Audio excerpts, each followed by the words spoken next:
A continuación, vamos a dar paso a la mesa de diálogo, el Estatuto Jurídico del Embrión en el Ecuador y su relación con la bioética, con la participación del doctor Hugo Darquea López, así también los estudiantes Rafael Ordóñez, Ariana Villa y Carla Campoverde.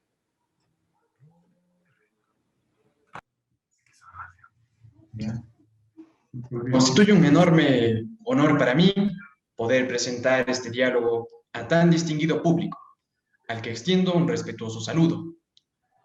El ejercicio que nos convoca buscará esbozar un planteamiento general de ideas desde el campo de la filosofía bioética, como aquel saber que coordina distintas áreas del conocimiento humano, en este caso, el derecho y la medicina, para evaluar los sistemas morales y jurídicos que regulan la protección de la vida, en este particular caso, embrionaria.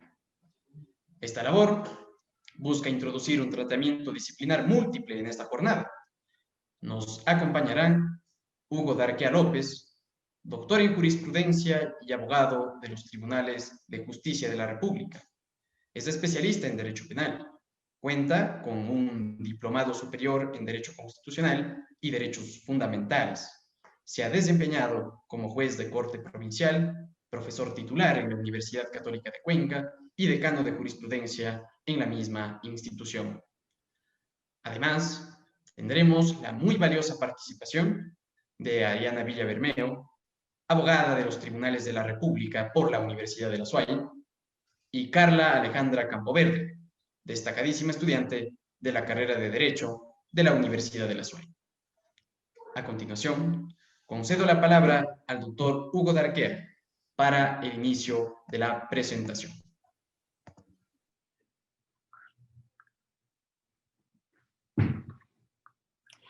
Buenos días. Es con profunda satisfacción que participo de este evento importante relativo a la ética, a la bioética y a los diferentes procesos que están comunicados desde el punto de vista filosófico, científico y jurídico en el proceso de la vida. Yo he planteado mi tema desde la perspectiva de la vida y del derecho a vivir, teniendo en cuenta fundamentalmente que todo el fenómeno que nos circuncida, como también todo lo que acontece en nuestra intimidad, en nuestro yo profundo, es la manifestación de la vida, como el fenómeno esencial que caracteriza el desarrollo cósmico y obviamente el desarrollo social, histórico y humano particular. Desde este ángulo debemos nosotros considerar la necesidad de dar la debida adecuación, la debida protección y el sentido de responsabilidad implícito en todos los actos que realicemos para que esa sociedad en la que estamos actuando pueda realmente como una totalidad actuar en función de los intereses superiores de la vida, de los intereses superiores de la organización ya concreta de cada una de las comunidades sociales. Yo recuerdo que en el año de 1989 a 1990 integraba el Tribunal de Garantías Constitucionales y se discutía precisamente la necesidad de la actualización del sistema jurídico ecuatoriano en función de algo que se venía ya repitiendo históricamente como una necesidad perentoria, el respeto a la calidad humana, a la dignidad y a la igualdad de las personas. Es un punto vital dentro del derecho universal y dentro de nuestro sistema jurídico. Por eso que la conexión de todos estos problemas que hacen relación a la vida tienen un componente básico, un componente preciso, que es el relativo al cómo nos manifestamos nosotros existencialmente. Partamos de una premisa, la persona humana. Todos somos, en definitiva, en última instancia, en el sentido esencial, sujetos de razón, de pensamiento, de la capacidad de discernimiento, del sentido de optar y de resolver sobre nuestros problemas. En todos está inhibito la posibilidad de tomar diferentes caminos, diferentes opciones. Por eso que, en conformidad con el conocimiento humano, la libertad viene a constituirse en el elemento clave de la asociación de la vida en familia y de la vida social, de la vida comunitaria. En ese entonces, en el Tribunal de Garantías Constitucionales, se resolvió en base de un documento que había preparado un distinguido miembro del mismo, el doctor Patricio Peña, establecer la plena identidad del derecho en función de la calidad de la mujer con la plenitud de sus derechos y de sus responsabilidades. Entonces cabía depurar el sistema jurídico de toda esa herencia del pasado que venía de alguna manera marginando la posibilidad en el trabajo, en la acción contractual y no digamos en los sistemas típicos del ejercicio de las capacidades reproductivas. Por eso fue que se limpió el Código Penal en especial, el Código del Trabajo y el Código Civil de todas esas normas que ponían a la mujer en una condición secundaria de desventaja frente al varón. Pero estamos hablando de finales del siglo XX, ciertamente. Hoy estamos en el siglo XXI.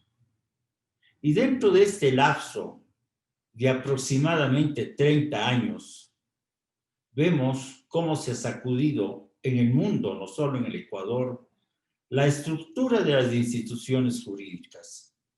Pero esas instituciones jurídicas, a su vez, tienen que repensarse en función del interés superior de la dignidad humana y del derecho a la vida, del derecho a vivir, que es una manifestación expresa del fenómeno esencial, que es el fenómeno de la vida. Todo es vida, hemos venido sosteniendo, todo es vida. No podemos negar ese factor esencial. ¿Y por qué hemos llegado a esa concepción? Por nuestra capacidad intelectiva, por nuestro sentido crítico y por la visión que tenemos del futuro. Evidentemente, nosotros estamos con ese don especial de la razón para poder determinar, funcionar y actuar en orden a la realización de estas distintas manifestaciones y exigencias. Por eso mismo es que la actualización de los sistemas jurídicos en relación con los valores esenciales que nos señalan la ética y la filosofía, especialmente la filosofía del derecho, conllevan la base esencial de respetar el principio esencial, la base esencial de respetar la autonomía de la voluntad. En todos los actos debemos nosotros preservar ese derecho básico. Hace algún tiempo se discutía en el Ecuador de manera prácticamente radical el cambio asimismo del sistema jurídico en la órbita penal relativo al aborto como una capacidad y un derecho innato de la mujer. Defendiendo su condición humana, debemos tener varios elementos de análisis respecto a esta situación crítica de la sociedad humana. Ante los hechos de violencia, de ruptura de los valores y principios, indudablemente que se impone la necesidad no de romper el sistema jurídico protector de este bien jurídico básico que es la vida humana, como uno de los bienes jurídicos protegidos por la legislación en el mundo, no solo en el Ecuador. En todas las sociedades partimos de ese presupuesto.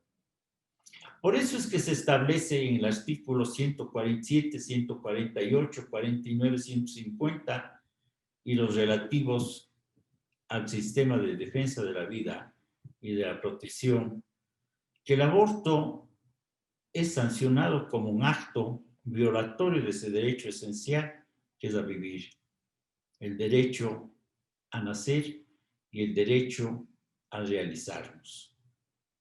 Por eso mismo es imprescindible, pensemos que el Parlamento ecuatoriano negó la posibilidad de la reforma, a centrar un factor que no está directamente abocado en un sistema jurídico determinado, sino dentro del proceso evolutivo de la sociedad.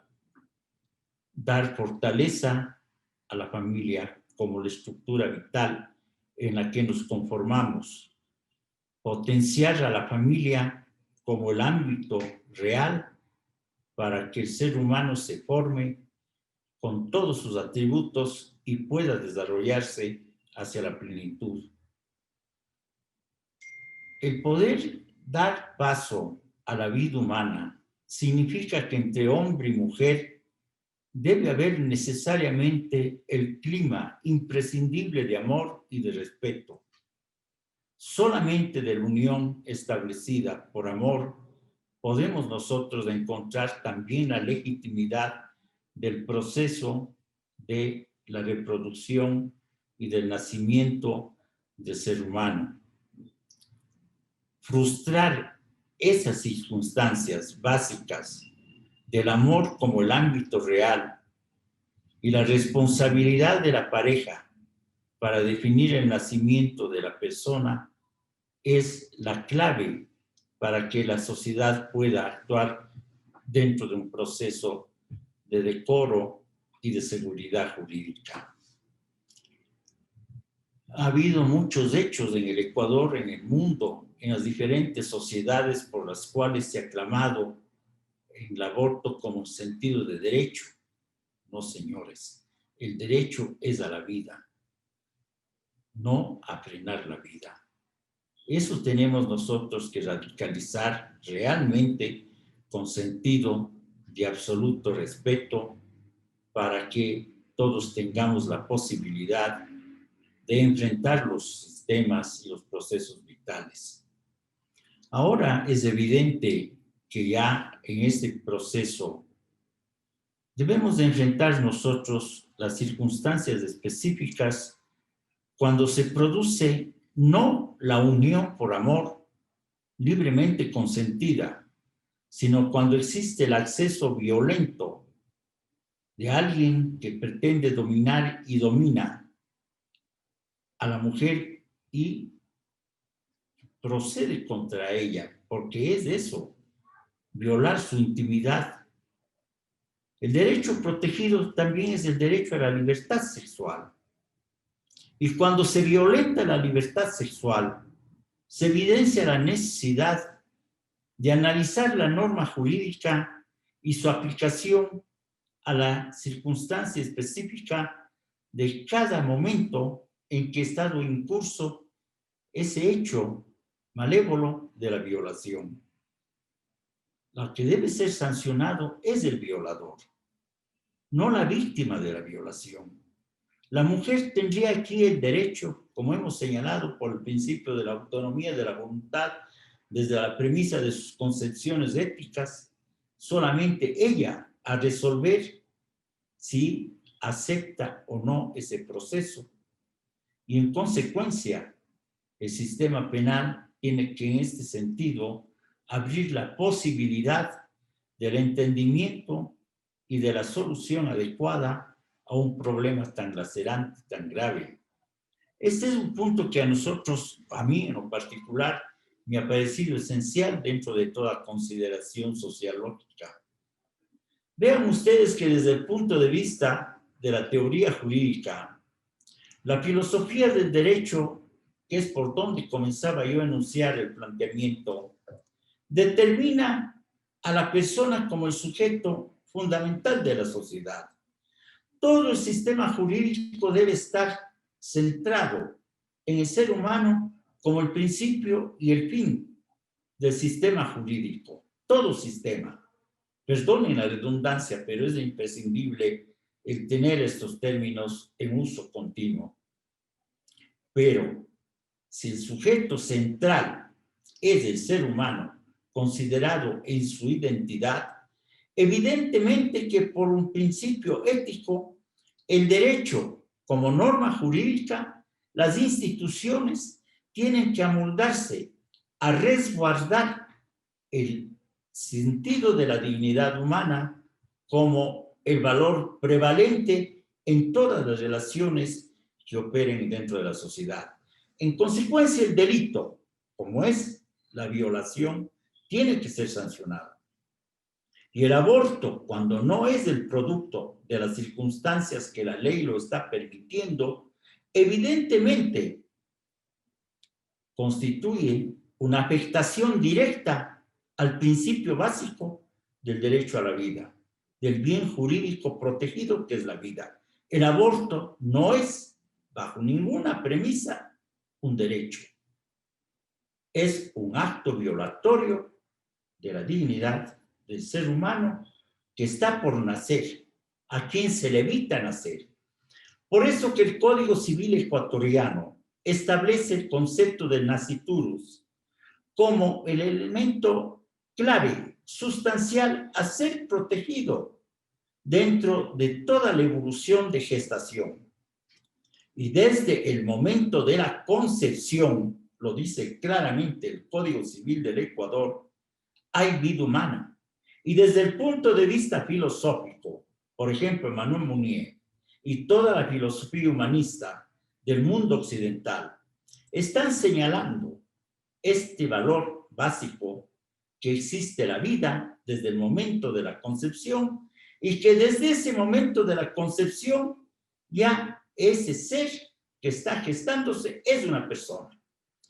La teoría de la potencia del acto viene a constituirse en un elemento clave de discernimiento para todo el análisis en su conjunto del desarrollo vital. La semilla es primero para que tengamos los frutos. El momento de la concepción se engendra un nuevo ser y ese nuevo ser ya tiene la plenitud de su calidad constitutiva como un ser racional que está destinado a su realización. ¿Qué es existir? La existencia no es más que la manifestación objetiva de la vida, de este fenómeno universal, cósmico, que nos está alentando a todos. Para unos, la vida proviene de Dios, para otros, de un momento espontáneo de la naturaleza. Y el consciente viene a ser también un resultante espontáneo. Pero pensemos un momento en el hecho central de que todo fenómeno, desde el punto de vista de la fenomenología, es esencialmente causal. Hay una causa y un efecto, no una casualidad. Nada está dado por casualismos. Superemos este concepto para comprender y valorar entonces en su real dimensión el valor esencial que estamos nosotros analizando. Permitir que un ser humano que ha sido gestado nazca y se realice dentro de la vida histórica social es ya el derecho de ese ser que ha sido engendrado. Hay varios estudios científicos que la misma biología, la misma medicina nos están señalando, tanto en el proceso de celebración como de el proceso de surgimiento del sentido real de la existencia al momento mismo del nacimiento y luego de la asunción a la conciencia plena y a la realización absoluta. Entonces habría que preguntarse si la persona que está nacida hasta que tiene 6 o 7 años de edad tampoco es persona plena. Y de acuerdo al Código Civil, de acuerdo al Código Penal, existen circunstancias que están limitando los procesos de manifestación de la calidad humana. Pero por eso, la teoría de la potencia al acto es clave para comprender que aquello que ya está centrado como una semilla, sembrado dentro del vientre de la madre, debe ser dado en su gestación total, a su plenitud, a su realización excelsa. Ese es el sentido del derecho, hacer posible que el ser humano se realice en su manifestación absolutamente digna y absolutamente libre. No podemos nosotros optar por otro sendero. Desde el punto de vista jurídico se podrá entrar en múltiples discusiones. Que la madre tiene el derecho, por ser la gestante, a decidir, que la madre tiene la sede de su concepción como la sede de la realización del nuevo ser humano. Bueno, con todo el respeto a la mujer, yo considero que el hombre y la mujer, los dos, somos copartícipes en el fruto de la concepción, en el fruto de los nuevos seres humanos que damos paso a través de la unión y de la comunión existencial. De allí que lo que yo he planteado en el estudio que me he permitido aportar en base de la invitación que el doctor Juan Morales me hizo y a nombre de la Universidad Católica, tengo que manifestar no en sentido absoluto, dirigir como alguien conversando le decía, cadalzos, en donde se victimice nuevamente a la mujer que ha sido víctima de la violación. No se trata de eso.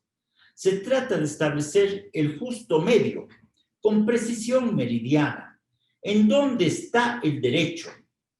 La protección al nasciturus es clave para que la vida continúe en ese ser y continúe la vida en la sociedad.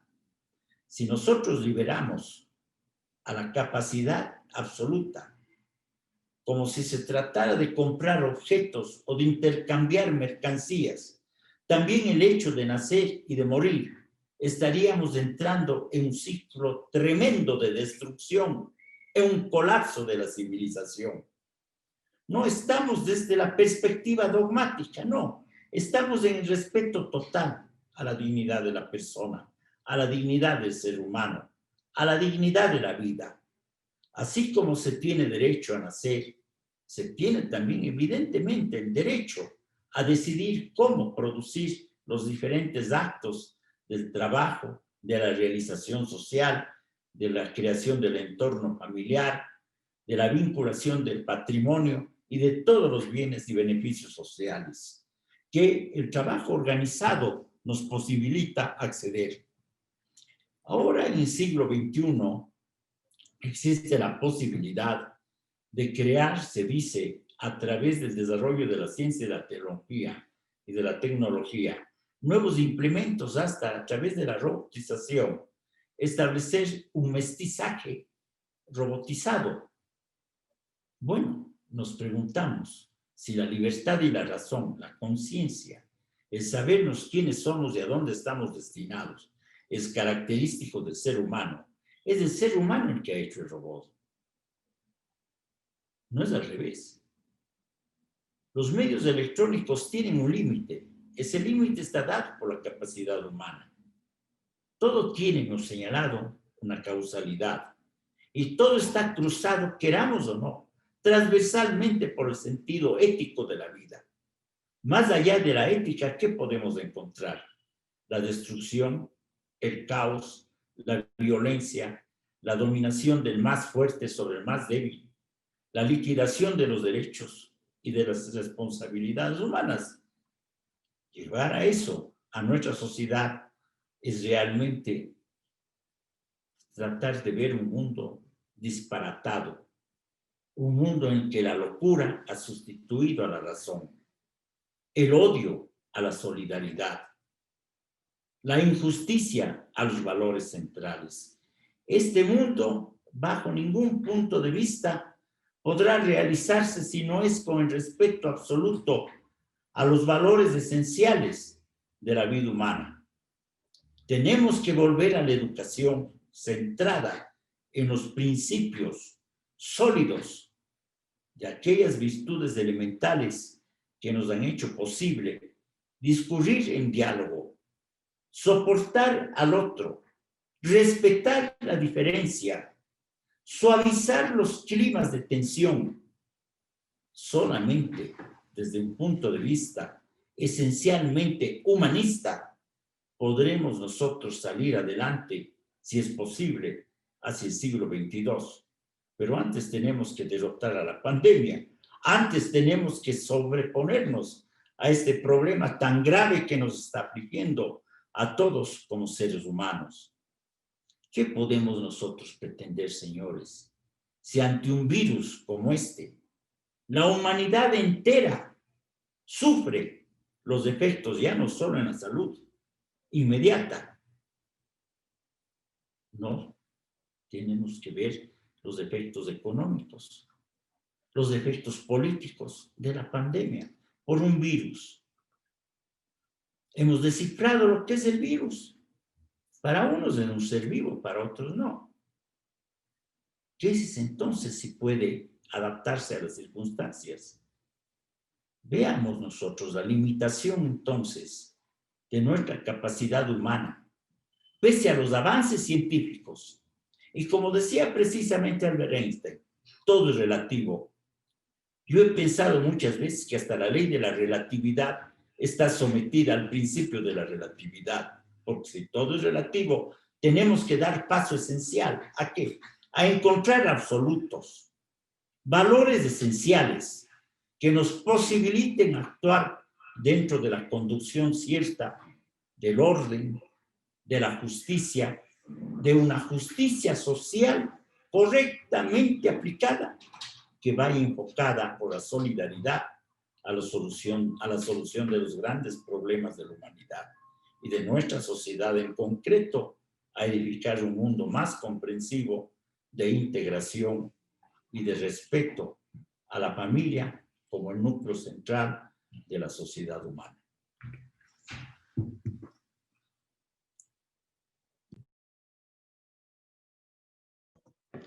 A continuación, damos paso a la intervención de Ariana Villabermeo y Carla Alejandra Campoverde.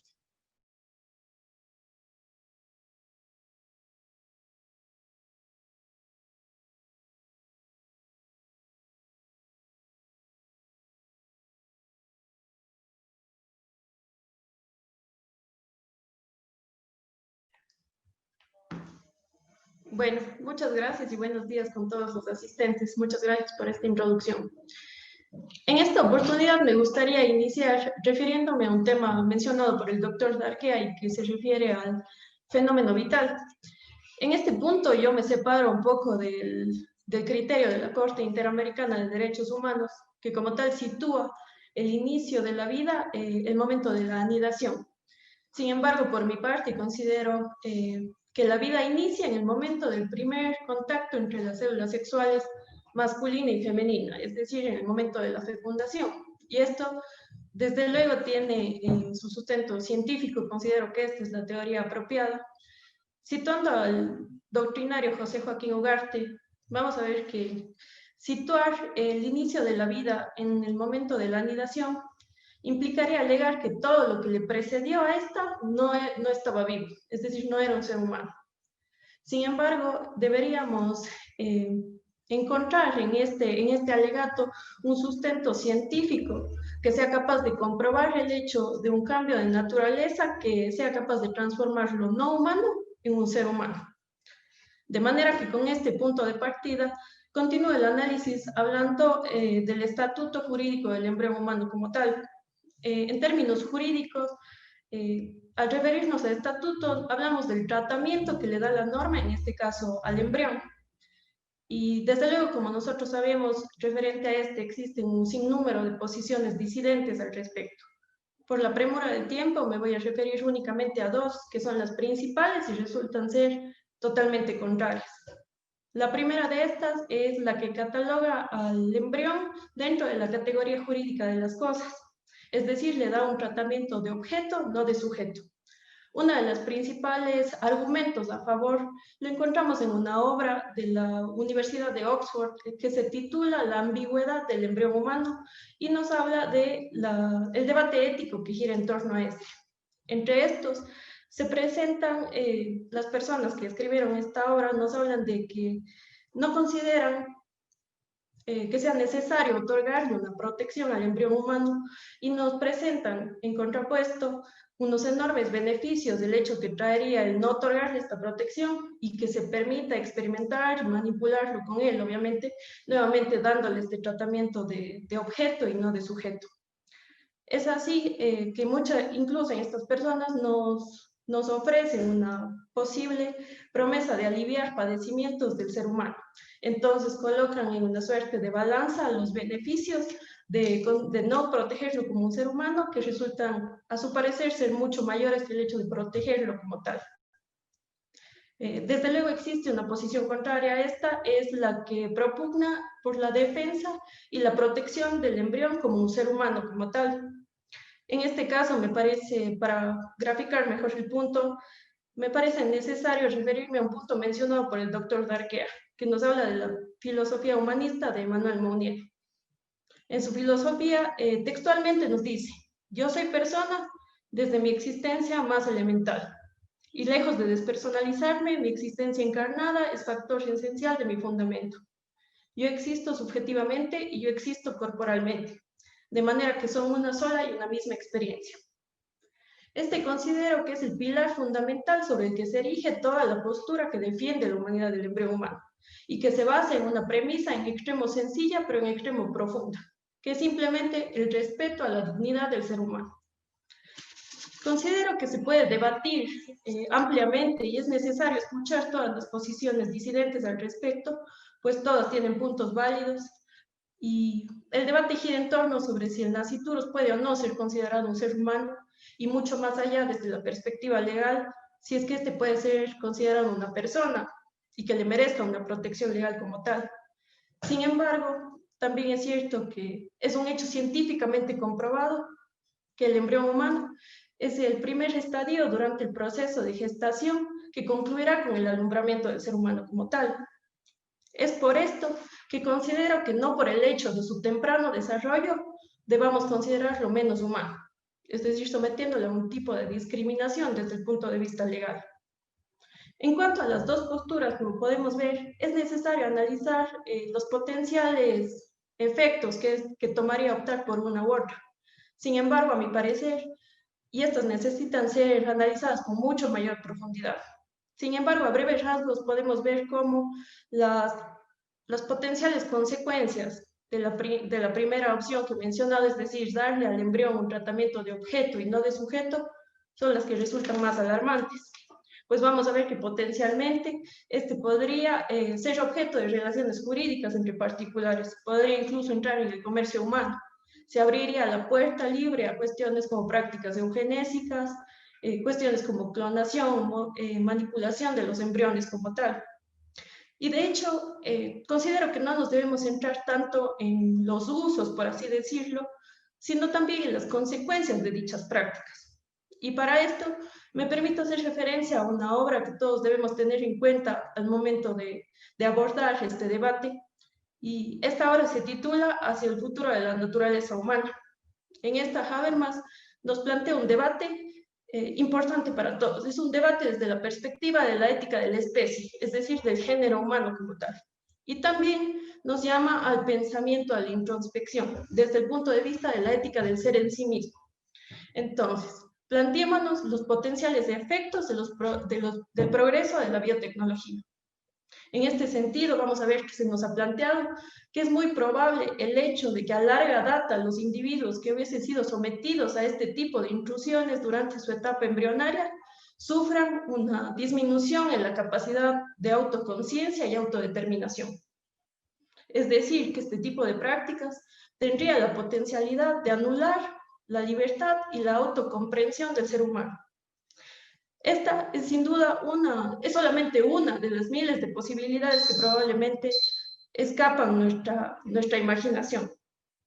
Desde luego, Con todo lo mencionado, podemos ver que no es un asunto sencillo el tema del estatuto del embrión humano, y tomar partido en una u otra posición no resulta sencillo, justamente porque es necesario escuchar todas las posiciones a favor y en contra.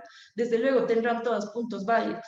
Sin embargo, desde el punto de vista del derecho, considero que es necesario, como protector máximo de los bienes jurídicos esenciales para la vida, que el derecho nos dé una solución. Y ante esta incertidumbre, considero necesario que se recurra tal vez a uno de los principios generales del derecho, y en caso de duda, decidir o orientarnos a lo mejor para el género humano en este caso. A mi parecer, en este caso sería lo mejor para el género humano, lo más beneficioso, sería darle al embrión como tal una protección de ser humano y todo el marco legal que le correspondería. Pues de lo contrario, como hemos visto, las potenciales consecuencias es que podría abusarse de esta condición de extrema vulnerabilidad del embrión. Y esto no únicamente afectaría a los individuos que se realicen este tipo de intromisiones, sino a la especie humana como tal y a la dignidad de los mismos. Muchas gracias.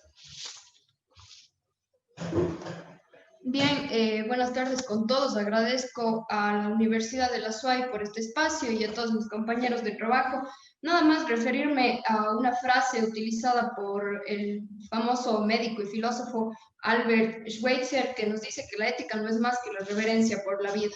En base de esto, creo que puedo empezar con mi postura y analizando una de las teorías que nos comentaba Ariana, de que el embrión humano por muchos es considerado como una cosa. Les dejo una cuestión, porque de hecho mi postura tiene más preguntas que respuestas por la complejidad del tema.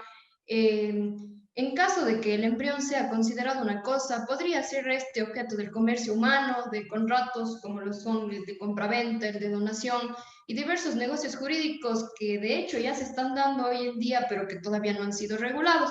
Es importante que consideremos que ya el material embrionario forma parte de la industria hoy en día, y el mayor ejemplo podríamos referirnos a la reproducción asistida, que creo que todos conocemos o al menos hemos oído algo de eso. Sí han habido intenciones de proteger a los embriones no implantados, que es el tema que yo me cuestiono. Por ejemplo, en Argentina hubo un proyecto de ley sobre la protección de los embriones no implantados, y aquí en nuestro país, en Ecuador, hubo también un proyecto de ley para regular el uso de las técnicas de reproducción asistida. Sin embargo, por la complejidad del tema, es que encontramos que ante lo mismo existen muchísimas contradicciones en los proyectos de ley con normas jerárquicamente superiores, y no solo con eso, sino entre sus mismas disposiciones. Esto porque tal vez hay un desconocimiento total del tema. Yo creo que debería ser un tema manejado tanto por médicos, por filósofos, por el legislador. El legislador solo no puede tratar de regular todo este tema. Por eso existen contradicciones, existe la utilización de términos no adecuados que más bien generan una suerte de discriminación a la persona por sus condiciones, por su posición genética y todas esas circunstancias que lo alejan a estos proyectos de ley del verdadero objetivo que estos deberían tener. Hay quienes consideran evidentemente que toda la manipulación genética, la manipulación de los embriones y todo el uso de estas técnicas de reproducción asistida es necesaria, es inevitable, es fundamental para el desarrollo humano, muchos de ellos sosteniendo su posición de que evidentemente sirven para mejorar la vida o la expectativa de vida. Sin embargo, hoy en día nos cuestionamos si es que realmente es ese el fundamento o cuál es el fundamento real, el trasfondo real de todo esto.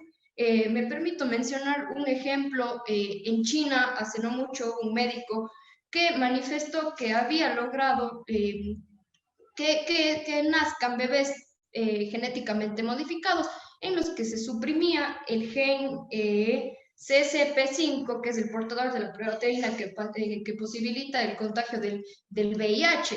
Esto nos hace cuestionarnos si realmente es este un caso aislado que sucede 1 en 1.000.000, o si tal vez ya son cuestiones que en la vida práctica, en la vida real, tal vez no necesariamente en nuestro país por la falta de tecnología o de conocimientos o de recursos, o si es que esto se está produciendo todo el tiempo y realmente carece de regulación o simplemente no se saca a la luz como todos los otros temas del aborto, por ejemplo. No nos hemos cuestionado necesariamente qué es lo que pasa con la vida en esta manipulación de los embriones y cuáles son las repercusiones que esto ha tenido.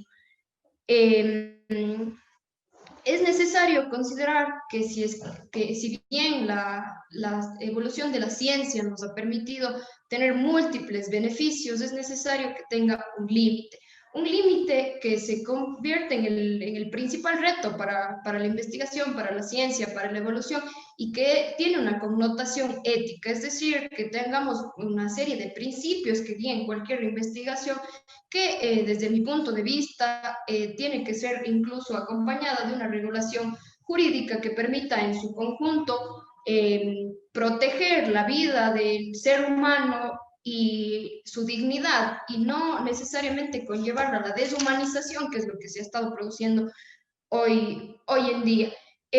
Nada más un dato, 1.500 niños aproximadamente en Ecuador han nacido por medios de reproducción asistida, y lo que nos cuestionamos es que en base a algunos datos, la mayoría de ellos no se trata por cuestiones de problemas de infertilidad o de que no se pudo concebir, sino se han vuelto más un capricho. Hoy en día las personas, conservan los embriones, algunas parejas que no desean tener hijos en el momento porque piensan interrumpe el curso natural de su vida, y otro simplemente se ha vuelto un capricho. Personas individualmente, sin necesidad de ser pareja, conservan células sexuales para que éstas puedan ser utilizadas después. Entonces, la gran pregunta es si es que seguimos los fines de antaño, como en 1978, cuando se dio el nacimiento de Louis Brown, el primer niño nacido por fertilización in vitro, que permitía a las personas que no tenían familia dotarse de esta calidad, de este beneficio, de esta parte pura de la vida, o si es que los fines han cambiado hoy en día. Esa es la pregunta que les quiero dejar a ustedes. No voy yo específicamente a dar una respuesta, nada más que quede el cuestionamiento, y tener en cuenta que no siempre el factor económico, político tiene que ser el que nos guíe. Estamos en una sociedad con una decadencia de valores que debemos reestructurar nuestras prioridades, nuestros principios, y saber que la vida es el bien máximo a proteger, incluso desde la Constitución. Muchas gracias.